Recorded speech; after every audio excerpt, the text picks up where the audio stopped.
ಚಾನಲ್ಗೆ ಸ್ವಾಗತ. ಇದೇ ರೀತಿಯ ಉದ್ಯೋಗ ಮಾಹಿತಿಗಳಿಗಾಗಿ ಚಾನಲ್ನ ಸಬ್ಸ್ಕ್ರೈಬ್ ಮಾಡಿಕೊಳ್ಳಿ. ಹಾಗೆ ಇದುವರೆಗೂ ಯಾರು ನಮ್ಮ ಟೆಲಿಗ್ರಾಮ್ ಮತ್ತು ವಾಟ್ಸಪ್ ಗ್ರೂಪ್ಗಳಿಗೆ ಜಾಯ್ನ್ ಆಗಿಲ್ಲ, ಈಗಲೇ ಜಾಯ್ನ್ ಆಗಿ ಹೆಚ್ಚಿನ ಉದ್ಯೋಗ ಮಾಹಿತಿಗಳಿಗಾಗಿ. ಫ್ರೆಂಡ್ಸ್, ಕರ್ನಾಟಕ ಲೋಕಸೇವಾ ಆಯೋಗದಿಂದ ನೋಡಿ, ಇಲ್ಲಿ Karnataka public service commission, Karnataka ಲೋಕಸೇವಾ ಆಯೋಗದಿಂದ ಹೊಸ ಅಧಿಸೂಚನೆ ಬಿಡುಗಡೆಯಾಗಿದೆ ನೋಡಿ. ಬೋತ್ ಮೇಲ್ ಆ್ಯಂಡ್ ಫಿಮೇಲ್, ಪುರುಷ ಮತ್ತು ಮಹಿಳಾ ಅಭ್ಯರ್ಥಿಗಳು ಇಬ್ಬರು ಅರ್ಜಿಗಳನ್ನು ಸಲ್ಲಿಸಬಹುದು. ಹಾಗೆ ಕರ್ನಾಟಕದ ಯಾವುದೇ ಡಿಸ್ಟಿಕ್ಕಿಂದ ಕೂಡ ನೀವು ಈ ಒಂದು ಹುದ್ದೆಗಳಿಗೆ ಅರ್ಜಿಗಳನ್ನು ಸಲ್ಲಿಸಬಹುದಾಗಿರುತ್ತೆ. ಬನ್ನಿ ಇದರ ಬಗ್ಗೆ, ಅಂದರೆ ವಾರ್ಡನ್ ಹುದ್ದೆಗಳಿಗೆ ನೇಮಕಾತಿ ನಡೀತಾ ಇದೆ ನೋಡಿ. ವಾರ್ಡನ್ ಹುದ್ದೆಗಳಿಗೆ ನೇಮಕಾತಿ ಇರುತ್ತೆ.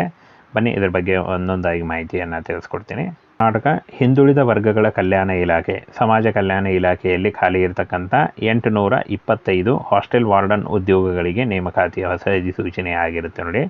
ಬೋತ್ ಮೇಲ್ ಆ್ಯಂಡ್ ಫಿಮೇಲ್, ಪುರುಷ ಮತ್ತು ಮಹಿಳಾ ಅಭ್ಯರ್ಥಿಗಳು ಇಬ್ಬರು ಅರ್ಜಿಗಳನ್ನು ಸಲ್ಲಿಸಬಹುದು. ಇನ್ನು ಈ ಒಂದು ಹುದ್ದೆಗಳಿಗೆ ಸಂಬಂಧಪಟ್ಟಂತೆ ಹಿಂದುಳಿದ ವರ್ಗಗಳ ಕಲ್ಯಾಣ ಇಲಾಖೆಯ ವಾರ್ಡನ್ ಹುದ್ದೆಗಳು ಸೇರಿದಂತೆ ಒಟ್ಟು 825 ಹುದ್ದೆಗಳು ಖಾಲಿ ಇದೆ ಅಂತ ಹೇಳಿದ್ದಾರೆ ನೋಡಿ. ಇನ್ನು ಫ್ರೆಂಡ್ಸ್, ಈ ಒಂದು ಹುದ್ದೆಗಳಿಗೆ ಅಫಿಷಿಯಲ್ ವೆಬ್ಸೈಟ್ಗೆ ಹೋಗಿ ನೀವು ಅರ್ಜಿಗಳನ್ನು ಸಲ್ಲಿಸಬಹುದು.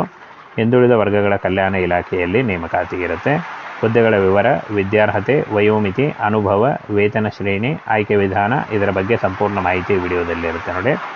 ಹಿಂದುಳಿದ ವರ್ಗಗಳ ಕಲ್ಯಾಣ ಇಲಾಖೆಯಿಂದ ನೇಮಕಾತಿಯಾಗಿರುತ್ತೆ. ಆಯ್ಕೆಯ ಪ್ರಾಧಿಕಾರ ಕರ್ನಾಟಕ ಲೋಕಸೇವಾ ಆಯೋಗ. ಹುದ್ದೆಗಳು ನೋಡಿ, ವಾರ್ಡನ್ ಹಾಗೂ ಇತರೆ ಉದ್ಯೋಗಗಳಿದ್ದಾವೆ. ಇನ್ನು ಫ್ರೆಂಡ್ಸ್, ಈ ಒಂದು ಹುದ್ದೆಗಳಿಗೆ ಅರ್ಜಿ ಸಲ್ಲಿಸುವಂಥ ಅಭ್ಯರ್ಥಿಗಳಿಗೆ 825 ಹುದ್ದೆಗಳಿದ್ದಾವೆ ನೋಡಿ. ಇದರಲ್ಲಿ ಆಯ್ಕೆ ಮಾಡಿಕೊಂಡು ನೀವು ಅರ್ಜಿಗಳನ್ನು ಸಲ್ಲಿಸಬಹುದು.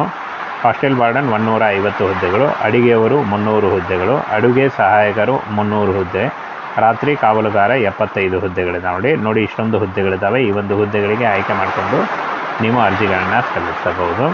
ಇನ್ನು ವಿದ್ಯಾರ್ಹತೆ SSLC, PUC ಹಾಗೂ ಎನಿ ಡಿಗ್ರಿ ಮಾಡಿದಂಥ ಅಭ್ಯರ್ಥಿಗಳು ಈ ಒಂದು ಹುದ್ದೆಗಳಿಗೆ ಅರ್ಜಿಗಳನ್ನು ಸಲ್ಲಿಸಬಹುದು. ಹಾಗೆ BEd ಕೇಳಿದ್ದಾರೆ ನೋಡಿ, BEd ಆಗಿದ್ದರೂ ನೀವು ಅರ್ಜಿಗಳನ್ನು ಸಲ್ಲಿಸಬಹುದು. ಇನ್ನು ವಯೋಮಿತಿಯನ್ನು ನೋಡೋದಾದರೆ 18ರಿಂದ 35 ವರ್ಷ, OBC ಅಭ್ಯರ್ಥಿಗಳಿಗೆ 3 ವರ್ಷ ಮತ್ತು SC/ST ಅಭ್ಯರ್ಥಿಗಳಿಗೆ 5 ವರ್ಷಗಳ ವಯೋಮಿತಿ ಸಡಿಲಿಕೆ ಕೂಡ ಇರುತ್ತೆ ನೋಡಿ. ಆದಷ್ಟು ನಿಮ್ಮ ವಯಸ್ಸನ್ನು ಲೆಕ್ಕಾಚಾರ ಮಾಡಿಕೊಂಡು ನೀವು ಅರ್ಜಿಗಳನ್ನು ಸಲ್ಲಿಸಬಹುದು.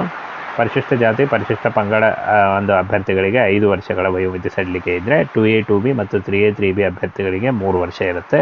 ವಿಕಲಚೇತನ ಅಭ್ಯರ್ಥಿಗಳಿಗೆ 10 ವರ್ಷಗಳ ವಯೋಮಿತಿ ಸಡಿಲಿಕೆ ಕೂಡ ಇರುತ್ತೆ ನೋಡಿ. ವೇತನ ಶ್ರೇಣಿ 30,000ದಿಂದ 60,000ವರೆಗೆ ಪರ್ ಮಂತ್ ಸ್ಯಾಲ್ರಿ ಆಗಿರುತ್ತೆ ನೋಡಿ. ಇದು ಜಾಸ್ತಿ ಕೂಡ ಆಗ್ತಾ ಹೋಗುತ್ತೆ. ಇನ್ನು ಆಯ್ಕೆ ವಿಧಾನವನ್ನು ನೋಡೋದಾದರೆ ಸ್ಪರ್ಧಾತ್ಮಕ ಪರೀಕ್ಷೆಯಲ್ಲಿ ಪಡೆದಿರುವ ಅಂಕಗಳ ಮೂಲಕ ಆಯ್ಕೆಯನ್ನು ಮಾಡಿಕೊಳ್ಳಲಾಗುತ್ತೆ ಅಂತ ಹೇಳಿದ್ದಾರೆ. ಇನ್ನು ಅರ್ಜಿ ಸಲ್ಲಿಕೆ ಈ ಒಂದು ಅಫಿಷಿಯಲ್ ವೆಬ್ಸೈಟಿಗೆ ಹೋಗಿ ನೀವು ಅರ್ಜಿಗಳನ್ನು ಸಲ್ಲಿಸಬಹುದಾಗಿರುತ್ತೆ. ಇನ್ನೇನು ಕೆಲವೇ ದಿನಗಳಲ್ಲಿ ಈ ಒಂದು ಹುದ್ದೆಗಳಿಗೆ ಅರ್ಜಿ ಸಲ್ಲಿಕೆ ಶುರುವಾಗುತ್ತೆ ಆನ್ಲೈನ್ ಮೂಲಕ. ಇನ್ನೇನು ಕೆಲವೇ ದಿನಗಳಲ್ಲಿ ಈ ಒಂದು ಹುದ್ದೆಗಳಿಗೆ ಅರ್ಜಿ ಸಲ್ಲಿಕೆ ಶುರುವಾಗುತ್ತೆ ನೋಡಿ. ಆಗ ನೀವು ಆನ್ಲೈನ್ ಮೂಲಕ ಅಫಿಷಿಯಲ್ ವೆಬ್ಸೈಟಿಗೆ ಹೋಗಿ ಆನ್ಲೈನ್ ಮೂಲಕ ಅರ್ಜಿಗಳನ್ನು ಸಲ್ಲಿಸಬಹುದು.